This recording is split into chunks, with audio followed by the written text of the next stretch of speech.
Assalamu alaikum wa rahmatullahi wa barakatuh, mes chers frères et sœurs. Aujourd'hui, Inch'Allah, nous allons parler du fait d'être en compagnie du prophète sallallahu alayhi wa sallam au paradis. Mes chers frères et sœurs en islam, la compagnie du prophète sallallahu alayhi wa sallam au paradis ne peut pas être obtenue uniquement par de vains espoirs. Au contraire, il faut absolument œuvrer pour en bénéficier.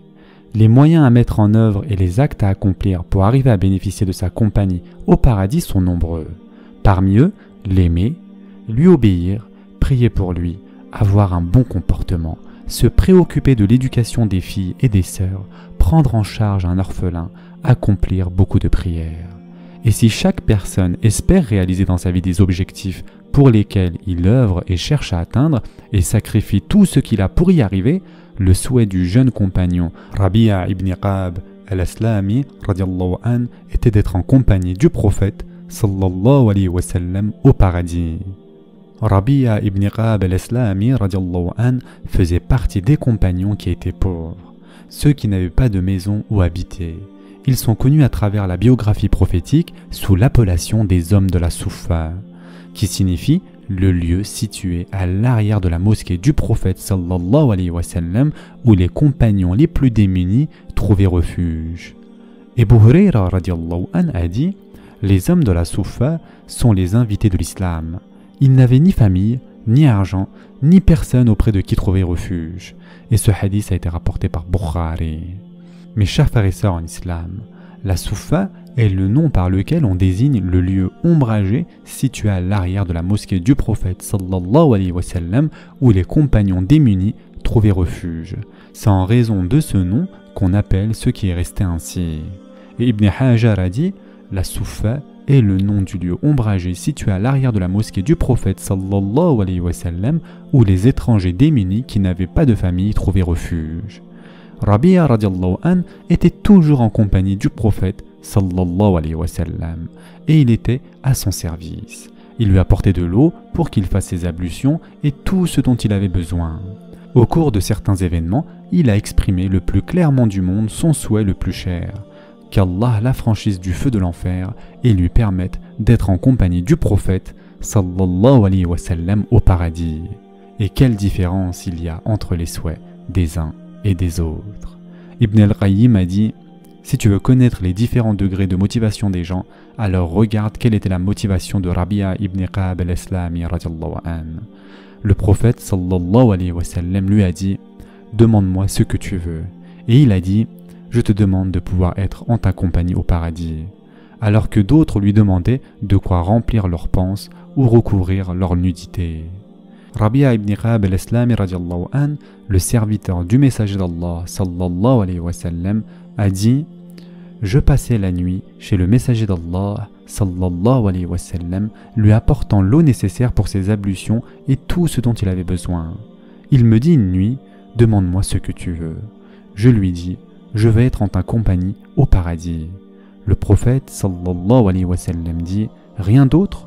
C'est tout ce que je veux, répondis-je. » Le prophète sallallahu alayhi wa sallam lui dit alors aide-moi en multipliant les prosternations. Et ce hadith a été rapporté par Muslim.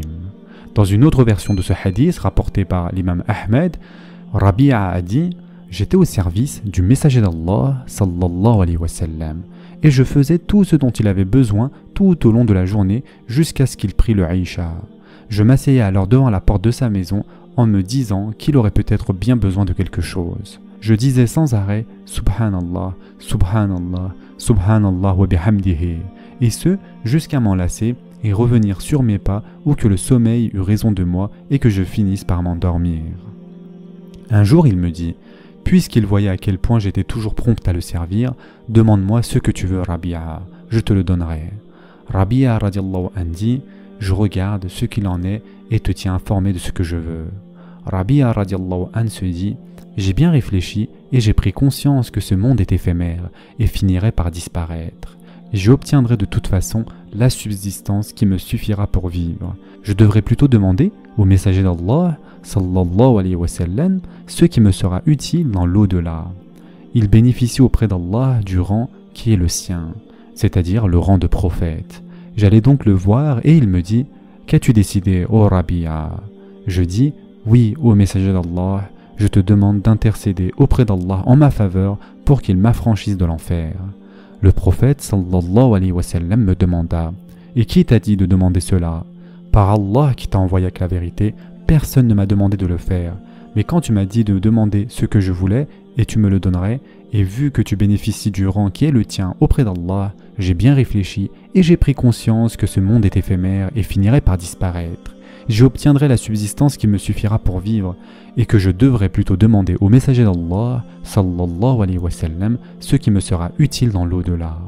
Le messager d'Allah, sallallahu alayhi wa sallam, observa le silence un bon moment, puis dit « Alors aide-moi en multipliant les prosternations. » L'imam al-Nawawi a dit « L'expression « alors aide-moi en multipliant les prosternations » encourage et incite à accomplir beaucoup de prosternations. Ce qui est voulu ici, ce sont les prosternations en prière.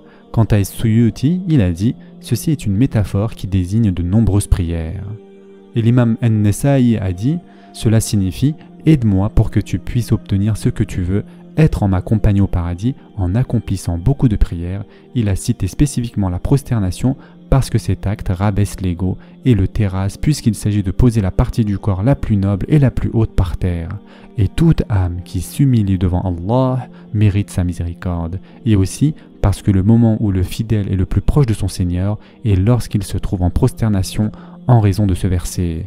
Et en effet, Allah Azza wa Jal dit dans le Coran « Non, ne lui obéis pas, mais prosterne-toi et rapproche-toi. » Surat Al-Alaq, verset 19. El-Sa'nani a dit « Ce hadith nous donne indication de la plénitude de la foi du compagnon mentionné, sa haute motivation pour atteindre les plus hauts degrés et les degrés les plus élevés. Cela montre aussi à quel point il élevait son âme au-dessus des aspirations de ce bas monde et de ses passions. C'est aussi une preuve que la prière est le meilleur acte à accomplir pour toute personne qui aurait la même aspiration que lui. En effet, le messager d'Allah, sallallahu alayhi wa sallam, ne l'a pas orienté vers un autre acte que celui-ci alors que sa requête est la plus noble de toutes. Quant à l'explication de Ibn Uthaymin, il a dit « Demande-moi », c'est-à-dire qu'il voulait lui donner ce qu'il souhaitait en contrepartie des services qu'il lui rendait puisque le messager d'Allah sallallahu alayhi wa sallam était le plus généreux des hommes. Il disait d'ailleurs « Rendez le bien par le bien ». C'est donc ce qu'il voulait faire avec Rabi'a. Il lui a donc dit de lui demander ce qui lui semblait aller de son intérêt et on aurait pu s'attendre à ce qu'un homme comme celui-ci lui aurait demandé de l'argent, mais sa motivation était bien plus haute que cela. Il lui a dit « Je veux être en ta compagnie au paradis ».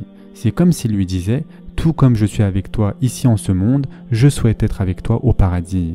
Mais le messager d'Allah, sallallahu alayhi wa sallam, lui demanda à nouveau « Rien d'autre ? C'est-à-dire tu ne demandes que cela ?»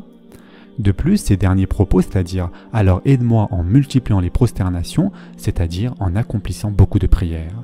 C'est donc une preuve qu'accomplir beaucoup de prières est un des moyens d'obtenir la compagnie du messager d'Allah, sallallahu alayhi wa sallam. Et la prière est la meilleure chose à faire, accomplissant beaucoup autant que tu peux.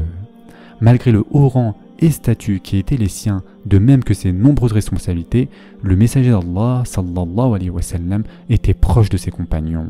Plus encore, il s'enquérait de leur état et demandait comment ils allaient. Il était heureux quand ils l'étaient, triste quand ils l'étaient. Il était avec eux quand il avait des problèmes et les aidait à les résoudre. Il leur enseignait ce qui était utile en ce bas monde et dans l'autre. Et il y a dans son attitude un exemple éloquent de miséricorde, d'amour et d'humilité. Et Allah Azza wa Jal dit dans le Coran « Certes, un messager pris parmi vous est venu à vous, auquel pèsent lourd les difficultés que vous subissez, qui est plein de sollicitude pour vous, qui est compatissant et miséricordieux envers les croyants. » Surat At-Tawbah, verset 128. Et Sa'adi explique ce verset en disant « Auquel pèsent lourd les difficultés, c'est-à-dire qu'il vous veut du bien et s'efforce qu'il vous arrive du bien. Il veille à vous guider vers la foi, il déteste qu'il vous arrive du mal. Il fait tout ce qu'il peut pour le détourner de vous. Plein de compassion et de miséricorde envers les croyants, il est encore plus miséricordieux envers eux qu'ils ne le sont pour leurs propres parents. » Et Uthman ibn Affan radiallahu anhu a dit « Nous avons vécu en compagnie du messager d'Allah, sallallahu alayhi wa sallam, sur son lieu de résidence ou en voyage, et il rendait visite à nos malades. Suivant le cortège funèbre de nos défunts, participait aux batailles avec nous et nous consolait avec peu de choses ou beaucoup. » Les positions qu'il a tenues avec ses compagnons au cours de sa vie sont nombreuses. Parmi elles, celle que nous venons de relater avec Rabi'a ibn Ka'b al-Islami radiallahu an, auquel il dit « Demande-moi ce que tu veux, ô Rabi'a, je te le donnerai. » Ce sera tout pour aujourd'hui. En attendant, prenez soin de vous mes chers frères et sœurs, et à très prochainement, Inch'Allah.